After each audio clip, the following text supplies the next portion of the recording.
Welcome to the Lynn Miller Room and this edition of the Eagle Sports Coaches Show. Our first guest tonight is Bill Mayo, and Bill, the cheerleading coach here at Morehead State University. And of course, exciting time. You're going from football to basketball, so you've been real busy this fall. Oh, I'll tell you what, it's been a fantastic start of the fall season, and we're pushing through. We had some really exciting weekends here at Morehead State in terms of the excitement and spirit.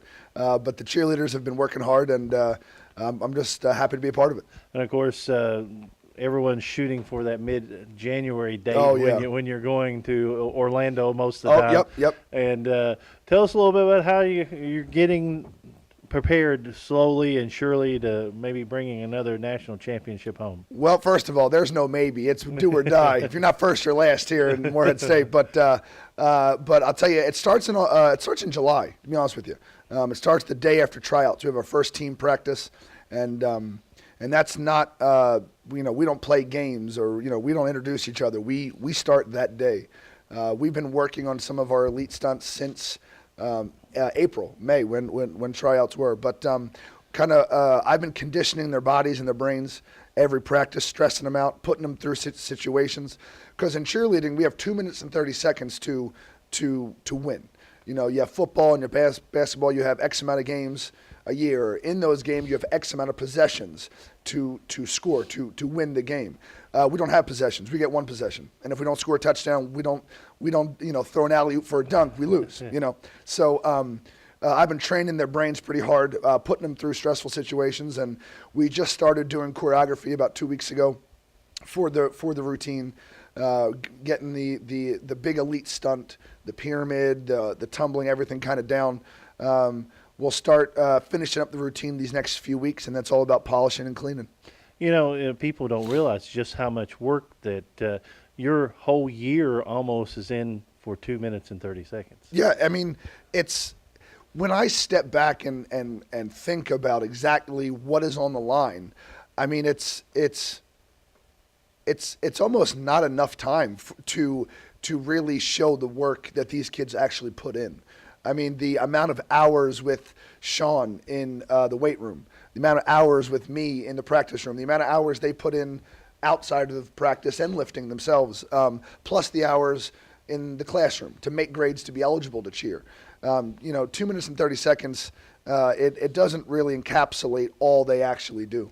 It's kind of great the fact that you can see these young men and young women as they progress their years through Morehead State, how much they don't take it for granted because they know that anything can happen at any time. I mean, one little bit off or whatever, and then you're not first. Well, I'm gonna tell you what, my veterans. I tell you what, I do not put an emphasis on age.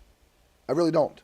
Because you can be 20 years old and never competed, okay? So I put emphasis on how many times you've actually stepped on that floor and won a national championship. I mean, the level of understanding and dedication and perfection. I mean, you can't go to Walmart down the street and buy perfection. Perfection is an innate characteristic, and these kids have worked on that perfection, that ability to be perfect since they walked through the doors when they were freshmen. So, it's having veterans on that cheer floor is priceless. Is it any more pressure because you're here at Morehead State? 32 national titles? 32, yeah. Yeah, 32 national titles. I mean, it's almost like playing basketball for UCLA back in the 70s for John Wooden. I'm telling you, I would be lying to your face if I tell you there wasn't pressure, because you have to understand this tradition goes back to 1988, the first national championship team. And the amount of people that encapsulates, the 6 degrees of separation, if you will, is exponential. So either I win and that huge following is happy, or we lose, and that huge following is disappointed. So, that's a lot of people's feelings and traditions and history to kind of be on your shoulders. But I got great teams this year. I have young and old teams, and I'm looking forward to it.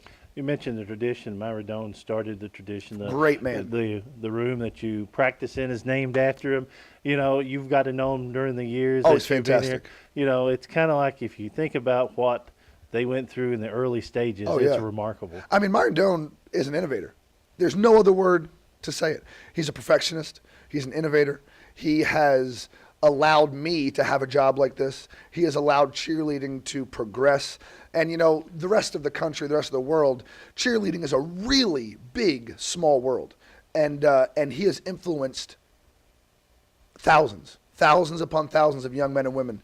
I mean, he's a mentor to me in what he's done, and I just hope I make him proud. Bill Mayo is our guest here on the Eagle Sports Coaches Show. We mentioned Myra Doan and everything, but when you got to Eastern Kentucky and Morehead State University, you have to like the fact that even in the high school levels, there's some great cheerleading programs here. You know, you have the Greenup County, which early on that won the high school national title. Oh, I mean, Candy Berry is a prolific national champion. You have Dunbar and Lexington with Donna Martin. I mean, and countless others. I mean, I'm from Philadelphia, born and raised. I'm a Yankee. You know what I mean?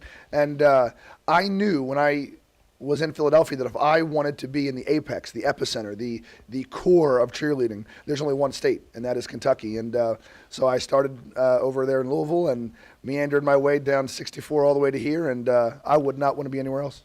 What's the schedule going to be like from now until you get to Orlando? As soon as finals is over, we start our 4-day practices, and they are highly intense. We move over to the volleyball gym, Weatherby. They very graciously, the volleyball team, let us use that floor to put our mats out so we can run through the routine full out. We have 3 different groups participating in group stunt this year.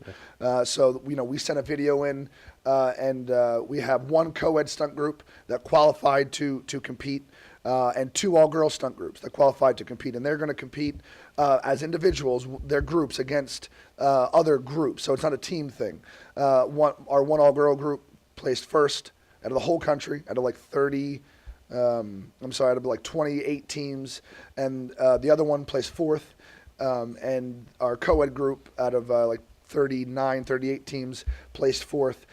So that's not their finish. Now they get invited to go down and actually compete. So we're working with them. We're going to practice all the way up through December 21st. We come back a few days later. Christmas is not a holiday in the cheerleading world. So my philosophy is we need to practice when others are not practicing. So they can get gifts the rest of their life. No. So you have the stunt, you have the co-ed, you have the all-girls, yep. And so that'll be a lot of busy work for you and everyone involved. I'm going to tell you something. We practice every day, every single day, from multiple times a day. This is not 2 hours a day you go home and you play video games.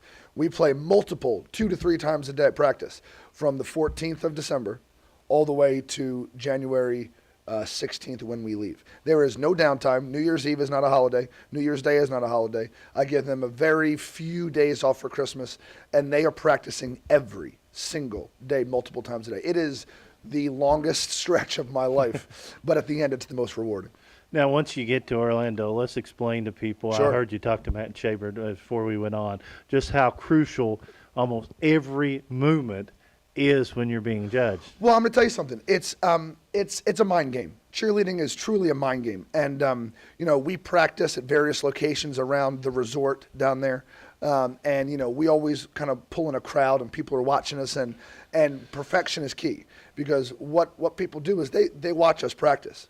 And then they're like, "Oh my gosh! Did you see what Morehead did?" And that like a contagious virus spreads to our competition. And they're like, "Oh, great! Morehead's back again this year." You know what I mean? So I mean, not only is the practice good for us, but it's also good for the psychological warfare kind of goes on down there. And cheerleading, like any sport, is psychological. It truly is. Now, tell us about you were talking to Matt about just how critical that it has to be clean. Oh, absolutely. I mean, because, we see it on ESPN. Absolutely. And a lot of times when you're watching it on TV, you don't notice maybe some little things that goes on that could cost you. Huge. Oh, I'm going to tell you, Cleanliness at the University Cheerleaders or Universal Cheerleaders Association National Championship, it is paramount. And cleanliness is defined as a stunt, pyramid, or tumbling pass that is tight. There's no wobble to it. It doesn't bend or move. So it stays stationary as you're going through. And that is real visual. It's really nice to watch. It's aesthetic to the judges. So we here at Morehead State traditionally do very difficult stunts. So it's harder to do difficult stunts cleanly than it would be to do easy stunts cleanly. So what we have to analyze is we don't ever worry about our competition. We look at us. Say, what are we doing? Well, we're doing some pretty crazy, difficult stunts on the all-girl and the co-ed side. Is it clean? And that's my job. That's why I'm hired here. I analyze, is what we're doing capable of winning? Well, of course it's capable of winning, but is it to the UCA standard of cleanliness? So we're doing incredible, difficult skills. So all girls doing skills that still, I'm the coach. I'm been coach. I still can't believe they're doing them. But they're doing them clean, and that's what's important. That's what UCA loves. That's what UCA really holds high, is that cleanliness. You got about a minute. If they're interested in becoming a cheerleader at Morehead State University, they can go to the website and they're the form to fill out, or they can contact you. Yeah, they can call me on my office phone, 606-783-9495. They can email me, w.mayo, M-A-Y-O, at moreheadstate.edu. Our showcase this year is January 6th. Here, starting at 2 o'clock at the AAC.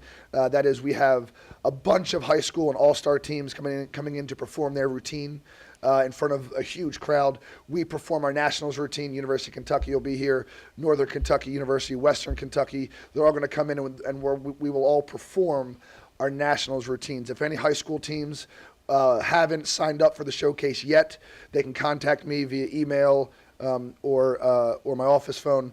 Email is probably best, but and they can sign up. There's plenty of spots open to perform on January 6th. Bill, always a pleasure. No, my pleasure. Thank you so much. That's Bill Mayo, cheer coach here at Morehead State University. We'll come back with more. This is the Eagles Sports Coaches Show.